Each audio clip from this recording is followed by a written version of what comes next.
boys and girls, today we are going to start working on writing our own stories with our drawings. Our drawings don't have to be perfect masterpieces. We don't have to be professional artists.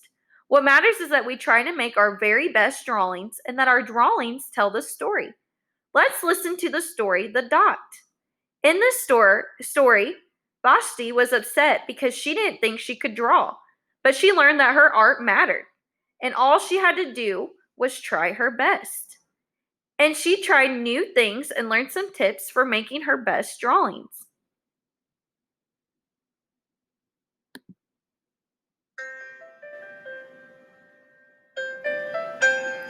The Dot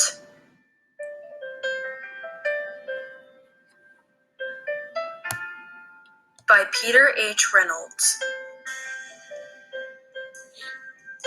Art class was over, but Vashti sat glued to her chair. Her paper was empty. Vashti's teacher leaned over the blank paper. "Ah, a polar bear in a snowstorm," she said. "Very funny," said Vashti. "I just can't draw." Her teacher smiled. "Just make a mark and see where it takes you." Vashti grabbed a marker and gave the paper a good, strong jab. There.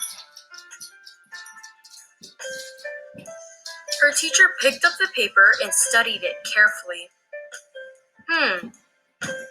She pushed the paper toward Vashti and quietly said, "Now sign it." Vashti thought for a moment. "Well, maybe I can't draw, but I can sign my name." The next week, when Vashti walked into art class, she was surprised to see what was hanging above her teacher's desk. It was the little dot she had drawn, her dot, all framed in swirly gold. I can make a better dot than that." She opened her never-before-used set of watercolors and set to work. Vashti painted and painted. A red dot, a purple dot, a yellow dot, a blue dot. The blue mixed with the yellow. She discovered that she could make a green dot. Vashti kept experimenting, lots of little dots in many colors. "If I can make little dots, I can make big dots too." Vashti splashed her colors with a bigger brush on a bigger paper to make bigger dots. Vashti even made a dot by not painting a dot. At the school art show a few weeks later, Vashti's many dots were quite a splash. Vashti noticed a little boy gazing up at her. "You're a really great artist. I wish I could draw," he said. "I bet you can," said Vashti. "Me? No, not me. I can't draw a straight line with a ruler." Vashti smiled. She handed the boy a blank sheet of paper. "Show me." The boy's pencil shook as he drew his line. Vashti stared at the boy's squiggle, and then she said, "Sign it."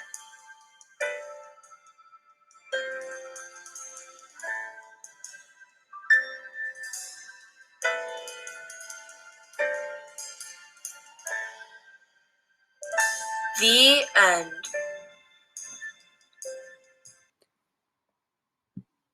Vashti teaches us in the story that anyone can be an artist as long as we try our best. Let's learn ways that we can work on making our best drawings so that we can become better writers.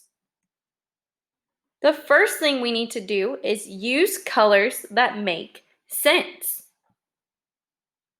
Here we have two pictures of a tree. Well, I want you to think about what you know about trees that you see outside. When you see trees outside, are they purple and blue? or are they brown and green? They're brown and green. So when we are making our drawings, while blue and purple are fun colors, we know that trees aren't those colors. So if we're drawing a picture of a tree, then we're going to use the colors that those things actually are. The second thing we are going to do is color in the lines. If you look at this fish on the side, we see that someone colored way out of the lines. When we are making pictures and coloring them, we want to try our best to keep our coloring in all of the lines. And our last rule is we want to fill in the white space. Which heart do you think looks better? The one on the left or the one on the right? Miss K thinks it's the one on the right. This person that colored made sure that all the white space was covered up with her pink crown. On this side, we still see a bunch of white, and it kind of looks like squiggle lines. So when we are making our drawings and coloring the insides, we want to make sure that we are coloring them all the way in. So let's review all of our rules together. The first one is to use colors that make sense. The second one is to color in the lines. And the third one is to fill in the white space. Great job today on our lesson of how we can make our best drawings when we are writing. Miss K can't wait to see the awesome work that